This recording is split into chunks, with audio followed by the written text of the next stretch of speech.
Student Punch with the Pigeon Detectives. Alright guys, how we doing? Good, thanks. Just to start off with, give a wee brief history and kind of what you guys stand for musically with it as well. We are the Pigeon Detectives. We're a 5-piece band hailing from Leeds. We're Leeds United fans. We love playing music. We started 2004. Yeah, right? started 2004. First album came out beginning of 2007. Yeah. We're now on the third record. I was on musical philosophy. That's our aim in life, our goal. Our goal is to not get real jobs.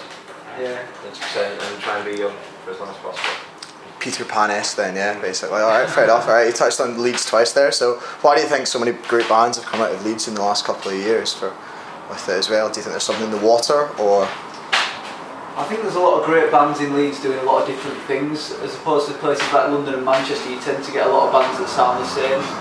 But in Leeds, there's been loads of bands for the last 10 years or so doing completely different things but being successful in their own right. So I think there's definitely an eclectic amount of music in Leeds, so I think that's been to its benefit.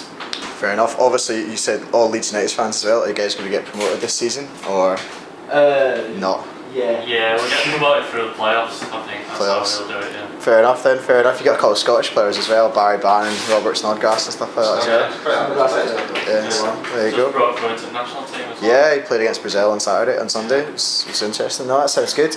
Obviously, your guitar's based and stuff like that as well. Do you know what I mean? In the last couple of years, there's been a bit of a decline, kind of bands that are guitar based in the UK. Do you think that's something that can be turned around? Do you think there's kind of the end of the guitar band, or do you think it's just kind of dips and ups and downs? I don't think it'll ever be the end of the guitar band. I don't really think it's a decline of the guitar band. I think it's just a decline of like good quality guitar bands the last couple of years, really. Like all the good ones that existed kind of had hiatuses, or made rubbish records. Like now you've got like loads of bands coming back, like there's us and a few, the Arctic Monkeys, Foo Fighters, Cage Elephant, and I'm sure there's many more.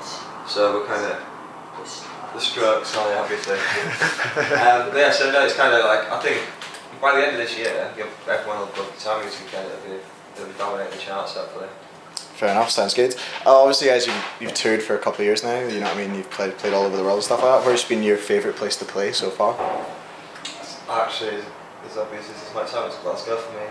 Yeah, we always have great gigs in Scotland, especially Glasgow. They seem to be just insane kids going mental from beginning to end. I mean, every time we play anywhere in Scotland, to be fair, Edinburgh, the Park, Dundee, we always have a great gig, so we always look forward to coming here. Japan's really interesting to go to as a band because the culture out there is just totally different to anywhere else in the world.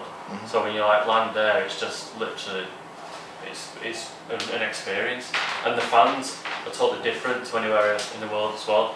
Like you play a song, they scream and go mental, and they all of a sudden stop and they just sit and wait for the next song. Like whereas over here and whatnot in England, Scotland, they sort of scream and then start throwing beer around or whatever, and then you start playing the next song. So that's an experience going to Japan. A good experience. So fair enough. So you guys are back with your third album just now as well. Quick, brief plug. Why should people go out and get it? How does it differ from the old stuff? It's definitely better than anything else getting released this year. It's better than Strokes record. I'm definitely not going to say that. But it's kind of it's a bit of a departure from our previous stuff. It's like it doesn't have the same kind of punk vibe that the other two records. It's more of a mature record. It's much more cliche kind of saying things like that. But the songs are a lot more thought out. Like in the arrangements and the construction of them. We've used a lot more different instruments that we wouldn't ordinarily use. Even like the guitar sounds like we've kind of changed the sound and like the style we play the guitars and things like that. So it is different, but it's still the same kind of catchy pop songs, hopefully. So people will still enjoy it. If you like the old Pigeon Detectives, you'll like this one as well.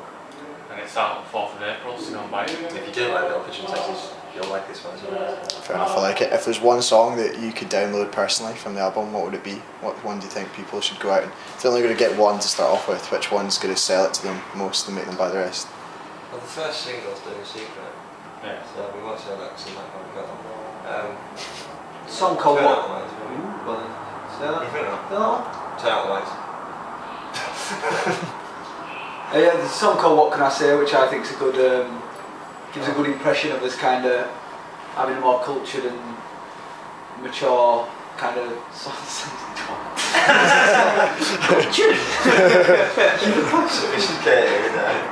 but it's a kind of, it shows them a different approach to songwriting than we've ever used before, so I think it's a good example of us trying something different. So, because the first single on this album is it kind of links what we've done previously to this album. So whereas like stuff like What Can I Say or Turn Out the Lights are both kind of a good impression of the departure we've taken. Fair enough. Alright, okay, I mentioned it at the start as well. What's your most embarrassing tour story? Or awful tour story from the last couple of years? The winner gets a trophy. There is a trophy. It's quite an epic trophy as well, to be honest with you. I'm trying to think because we've got a lot of stories that we just couldn't tell you. I mean, we played in Denmark and Norway, Denmark and me and Matt refused to get on the tour bus and had to get a plane, which cost us like about £1,000 each. Which is kind of like just acting like idiots, embarrassing. Ryan forgot his passport. Ryan forgot his passport and got to his passport. You threw me through a window in my underpants. Did that as well. I'm having the trophy. Nice plug at the end there. Well, thanks very much, Pigeon Detectives.